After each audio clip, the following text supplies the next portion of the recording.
حلال کمائی اگر کوئی کماتا ہے تو جانتے ہیں آقا کریم صلی اللہ تعالی علیہ وسلم کی بارگاہ کے اندر ایک صحابی حاضر ہوئے، مسلسل آتے جاتے حضور سے دستے سوال دراز کرتے، مانگتے سرکار مجھے کچھ عنایت فرما دیں، سرکار دے دیا کرتے۔ کئی دنوں تک یہ سلسلہ چلتا رہا۔ ایک دن رسول اعظم صلی اللہ تعالی علیہ وسلم کی بارگاہ میں وہ مانگنے کے لیے آئے تو میرے آقا صلی اللہ علیہ وسلم نے ارشاد فرمایا تمہارے پاس کوئی چیز ہے؟ انہوں نے کسی برتن کا تذکرہ کیا، سرکار نے فرمایا لے آؤ۔ وہ لے کر کے آئے، سرکار نے آکشن کیا صحابہ کے درمیان، اس پیالے کی بولی لگائی، ہے کوئی تم میں سے جو اس کو خریدے گا؟ بولی لگی، ایک صحابی نے خرید لیا۔ جو رقم آئی وہ مانگنے کی عادت والے شخص کو سرکار نے دیا، اور وہ رقم دے کر حضور صلی اللہ علیہ وسلم نے فرمایا جا اس سے کلہاڑی خرید اور جنگل میں جا کر کے لکڑیاں کاٹ اور ان لکڑیوں کو بیچ، اور 15 روز کے بعد پھر میرے پاس آنا، اس لیے کہ مانگ کر کھانے سے بہتر ہے کہ محنت کر کے تو کما کر کے کھا۔ وہ چلے گئے۔ 15 روز کے بعد حضور کی بارگاہ میں حاضر ہوئے تو ان کے ہاتھ میں چھالے پڑے ہوئے تھے۔ سرکار نے پوچھا کیسی بیت رہی ہے؟ عرض کرتے ہیں حضور روٹی میں لذت تو مل رہی ہے اس لیے کہ محنت سے کما کے جو کھاتا ہوں، لیکن سرکار میرے ہاتھوں میں چھالے پڑ گئے ہیں۔ آقا نے ان کا ہاتھ لیا اور چوم لیا، سرکار نے ان کا ہاتھ لیا اور چوم لیا، اور رسول اعظم صلی اللہ علیہ وسلم نے ارشاد فرمایا حلال کمائی کے اندر انسان کو جو تکلیف ہوتی ہے اس تکلیف سے اللہ ان گناہوں کو بھی معاف فرما دیتا ہے جو نماز سے بھی معاف نہیں ہوتے ہیں۔ اسلام کمائی سے نہیں روکتا۔ ایک تو کمائی غلط طریقے سے، اس سے اسلام روکتا ہے، اور دوسری چیز یہ ہے کہ اللہ کی بندگی کو چھوڑ کر انسان دولت کے پیچھے بھاگ جائے اور بھاگتا رہے، نہیں۔ اسی لیے قرآن نے مرد کسے کہا تو قرآن کہتا ہے رجال لا تلہیہم تجارت ولا بیع عن ذکر اللہ۔ ارے مرد تو وہی ہیں جن کو خرید و فروخت اللہ کے ذکر سے نہیں روک۔ کاروبار میں لگا ہوا ہے انسان، اذان کی آواز آئی، نماز کا وقت ہے، سوچتا ہے کسٹمر 2-3 تگڑے ہیں، اگر اس کو نپٹوں گا نہیں تو نقصان ہو جائے گا، نماز تو بعد میں بھی پڑھ لوں گا۔ بس یہ آپ سمجھ لیجئے کہ یہ مال آپ کے لیے نقصان دہ ہوگا۔ لیکن اگر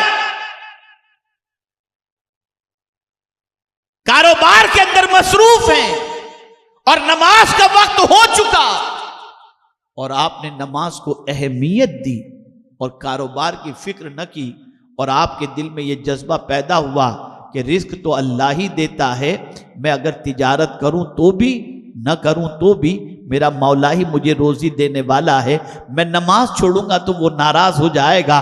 آپ نے روزی کی طرف توجہ دینے کی بجائے، رزق کی طرف توجہ دینے کی بجائے رزاق کی طرف آپ متوجہ ہو گئے، تو پھر میرا کریم آپ کی طلب سے زیادہ اور آپ کی سوچ سے زیادہ آپ کو عطا فرمائے گا۔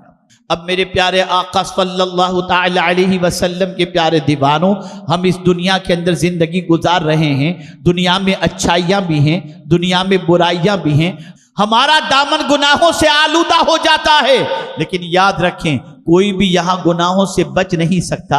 اللہ اکبر، اللہ عز و جل کے معصوم فرشتے اور انبیاء کرام علیہم الصلاۃ والتسلیم، رسولان عظام، اللہ عز و جل نے ان کو معصوم رکھا، یہ گناہوں سے محفوظ ہیں۔ باقی ہر کوئی اگر یہ تصور کرے کہ وہ گناہ سے بچ جائے، ہاں اللہ عز و جل جسے بچا لے وہ بچ سکتا ہے، لیکن یہ دنیا ایسی ہے کہ انسان گناہ کے اندر ملوث ہو جاتا ہے۔ اللہ عز و جل کی نافرمانی چھوٹے بڑے گناہ کی شکل میں اس سے سرزد ہو جاتی ہے۔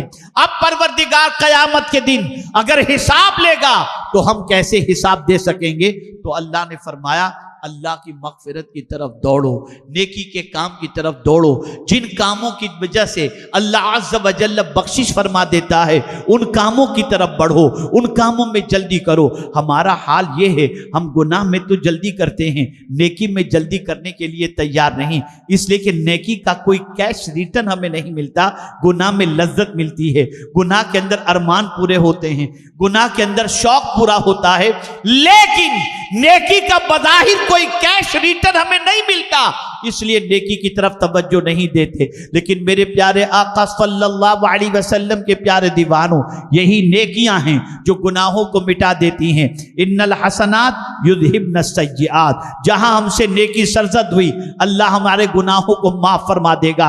اور میرے پیارے آقا صلی اللہ علیہ وسلم کے پیارے دیوانوں، اللہ سے مغفرت حاصل کرنے کے اندر سستی قطعی طور پر نہیں ہونی چاہیے۔ یہ مقدس مہینہ چل رہا ہے، آنے والا مہینہ اس سے زیادہ مقدس ہے۔ اللہ اکبر، ہم مغفرت کی طرف دوڑیں، ہم اللہ کے فرمان پر عمل کرتے ہوئے بخشش کے پروانے کے حصول کی طرف دوڑیں۔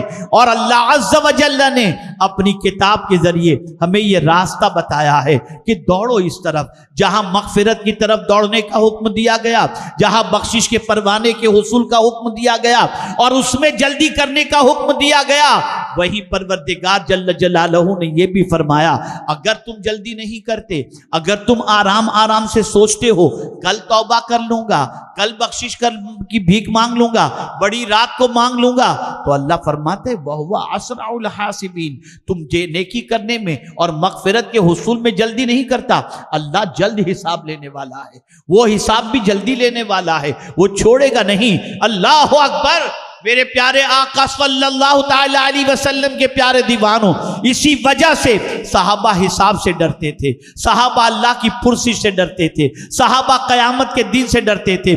اسی لیے کہنے والے نے کہا آج عمل ہے، حساب نہیں، کل حساب ہوگا، عمل نہیں۔ قیامت میں بندہ چاہے گا مجھے زندگی دوبارہ ملے، میں پھر عمل کر لوں گا، میں نیکی کر لوں گا، ارجعی، میرے مولا مجھے لوٹا دے زمین پر تاکہ میں پھر سے نیکی کروں۔ اللہ فرمائے گا اولم نعمرکم، کیا میں نے تجھے زندگی نہیں دی تھی؟ میں نے ایک لائف تجھے دی تھی تاکہ تو نیکی کر لے، تو نے وہ اپنی عمر کو گنوا دیا، تو نے برائیوں میں زندگی گزار دی، تو نے اپنی عمر کو ضائع کر دیا۔ اے رسول اعظم صلی اللہ تعالی علیہ وسلم کے دیوانوں، ہم دیکھ رہے ہیں ہماری قوم کے دلوں سے نیکیوں کا جذبہ سرد پڑتا جا رہا ہے، گناہوں کا جذبہ اس حد تک ہو چکا کہ العیاذ باللہ، العیاذ باللہ، گناہ اللہ اللہ چھوٹا کوئی نہیں سمجھ رہا، بلکہ گناہوں میں ڈوبتے جا رہے ہیں، جوان ڈوب رہے ہیں، بوڑھے بھی ڈوب رہے ہیں، اور اللہ خیر فرمائے عورتیں بھی ڈوب رہی ہیں۔ حالات اتنے بد سے بدتر ہو چکے ہیں کہ اس کا کہنا، اس کے حوالے سے کچھ کہنا مشکل ہو رہا ہے۔